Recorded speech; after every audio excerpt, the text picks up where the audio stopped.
Hey everybody! Today I'm talking about some of the headlines we're seeing around the internet about the coming housing crash, comparing it to what happened in 2008. So, should you wait for that to happen to buy a house? How is 2022 similar to 2008 and how is it different?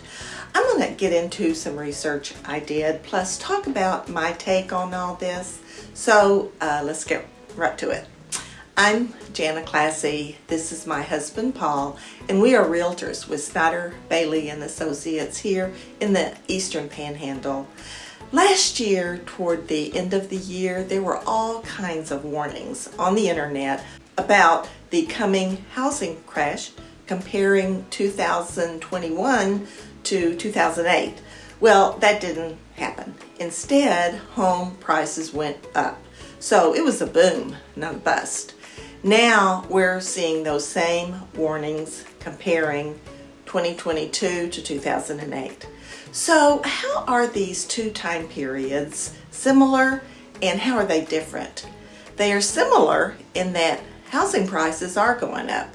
Also, interest rates were low in the years leading up to 2008 as they are now, and demand was strong. But here's a major difference between 2008 and now.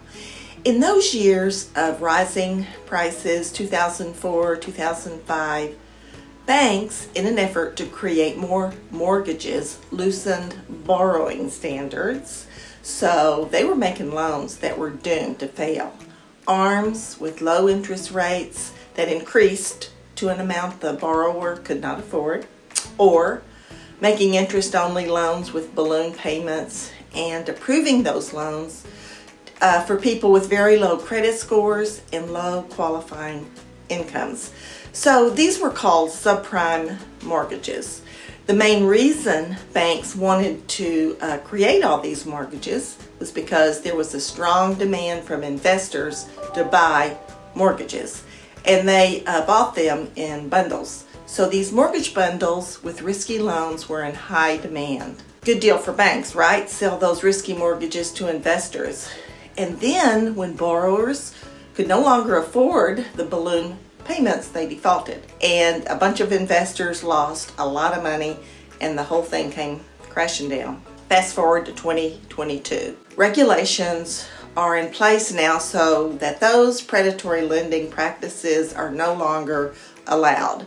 There's still mortgages with an ARM, but the buyer has to qualify for the highest possible rate change, not just the teaser rate, as was the case in 2008. Also, there's caps on how high the rate can go. Plus, laws now require more transparency from lenders. So lenders now are much more likely to lend money to buyers that are qualified to pay it back. So there's less chance of a mass default, as was the case in 2008.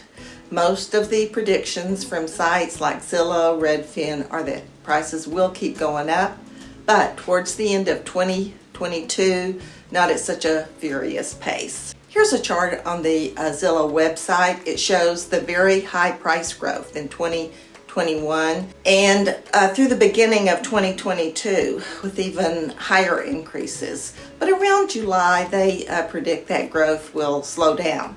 Prices will still go up, but not at such a crazy rate. And that's what many real estate prediction websites are saying, and that's a good thing. Because the housing market, to stay healthy, it needs to be a balance of buyers and homes they can buy. And on the buyer side, unless there's a severe downturn in the economy along with high unemployment, it's unlikely there's going to be a shortage of buyers. According to an article in the Washington Post, the vast majority of Americans want to own their own home. So home ownership is really part of our culture. Millennials are just reaching the home buying age, so that's a whole new crop of buyers looking to be homeowners. So for the foreseeable future, there's no shortage of buyers. Our granddaughter and her husband just bought a home, and they felt so much pride and accomplishment, and we felt it right along with them. So, is it a good idea to buy now or wait for things to slow down? No one that I've seen is predicting a drop in home prices. So prices will still go up, but maybe not at such a crazy rate. And here's something to consider. We're now experiencing very high inflation. It's around 7% now. A home mortgage is a hedge against inflation because it is a fixed amount every month. And that's not the case for a rental payment. Rent payments tend to go up with inflation. But the answer to when the right time to buy a house is when you are ready, financially and logistically. If you are planning on being in a place for just a year, say, then buying may not be the best option because although home values go up over time, there are temporary dips.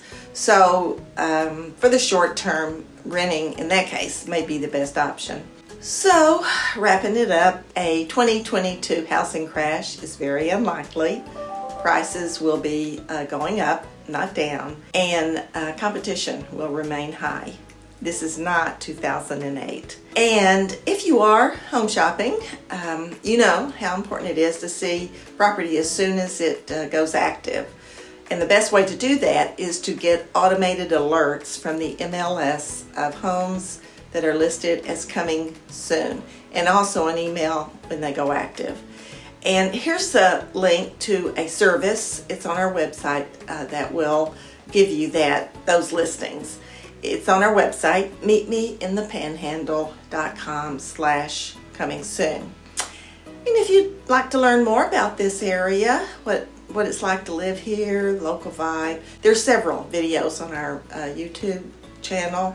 The one to my right is an overview of the 3 counties in the Eastern Panhandle: Berkeley, Jefferson, and Morgan. And we are always here to help. So contact us if you need help in the real estate department. My number is 304-264-2828. Okay, thanks for tuning in, and I will see you next week. Have a great week. Bye.